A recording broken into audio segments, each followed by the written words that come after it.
আর মাছটা দেখছেন, এটা কাসুন্দির আর মাছ বানাবো। এই হলুদ দিচ্ছি আর নুন দিয়ে ভালো করে মাখিয়ে আধ ঘন্টার মতন রেখে দেবো। কাসুন্দির আর মাছে এই ধনে পাতাটা দেবো, কেটে দেবো, আর দিয়ে দেবো তোমার এই পেঁয়াজ কলিগুলো কেটে দিয়ে দেবো, আর দিয়ে দেবো এই রসুনগুলো আর এই কাঁচা লঙ্কাগুলো। এবার কাটছি, কেন কি আর মাছ খুব ফাটে আপনারা জানেন। তেল মাখিয়ে রাখলে কি, কাঁচা তেল দিলে কি এটা কম ফাটবে তুলনামূলক কম। এবার মাখিয়ে নিলাম। এবার তেলটা মানে কড়াইতে গরম হয়ে গেছে, এইবার দিয়ে দেব। একটু কম আঁচেই ভাজবো।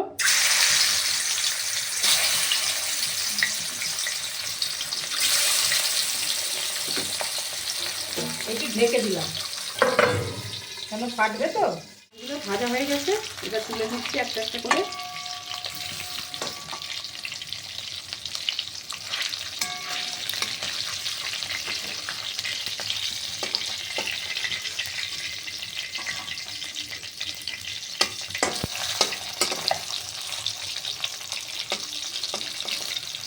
এটা একটু ভেঙে গেল মাছটা, কিছু করার নেই।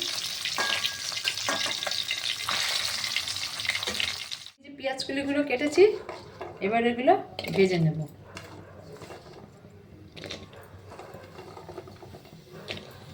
পেঁয়াজ কলি শীতকালে ভালোই লাগে। পেঁয়াজ কলি যাতে দেবে তাতে, চিংড়ি মাছের মতন যাতে দেবে তাতেই ভালো লাগে। পেঁয়াজ কলিগুলো হালকা নেড়ে নেব।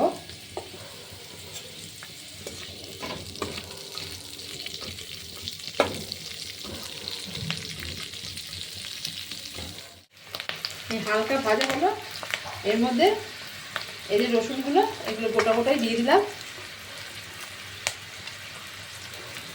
আর এই যে কাঁচা লঙ্কাগুলো কুচিয়েছি, এগুলো দিয়ে দেবো, কেন কাসুন্দিতে কাঁচা লঙ্কাটাই ফ্লেভার হবে। এবার এগুলো একটু নেড়ে নেবো।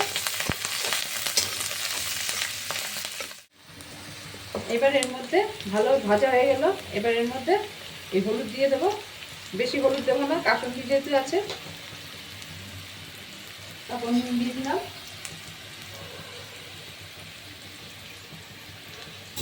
এবার একটু নেড়ে দেবো। এবার 1 চামচ এর মধ্যে ধনে, আর এই 1 চামচ জিরা, এই একসাথে মিশিয়ে দিয়ে দেবো। এই যে এবার নেড়ে দেবো। এবার এর মধ্যে মাছগুলো, এই মোটামুটি হয়ে গেছে। এবার এর মধ্যে কাসুন্দি দিয়ে দেবো। কাসুন্দি দিলে কি টেস্ট, মানে কাসুন্দি একটু টক টক ঝাঁঝ ঝাঁঝ তো খুব ভালো লাগবে। এই কাসুন্দি দিলাম, কাসুন্দির গন্ধটাতে ভীষণ ভালো লাগে। আর এই কুচনো ধনে পাতাটা এবার দিয়ে দিচ্ছি।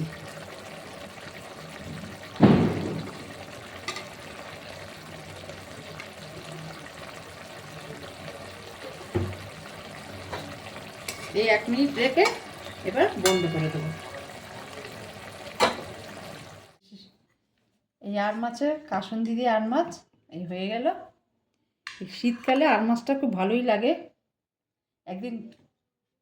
আরেকদিন দেখাবো চিলি। খুব সুন্দর গন্ধ ছেড়েছে। কাসুন্দির তো একটা গন্ধ আছে, তার সঙ্গে আছে পেঁয়াজ কলি, তারপর রসুনের গন্ধ, সব মিলেমিশে একাকার। আমার তো এখনই জিভে জল চলে এসছে।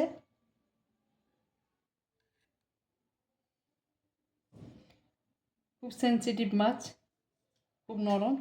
এবার আস্তে আস্তে তুলতে হয়, আস্তে আস্তে ভাজতে হয়। আপনারা একদিন করে খাবেন। এই মাছটা ভেঙে গেছে, কিছু করার নেই।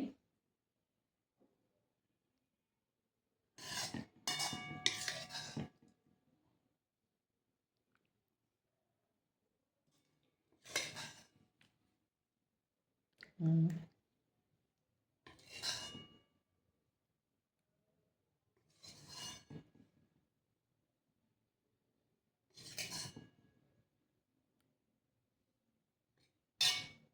এবার গরম গরম ভাতের সাথে খেতে হবে।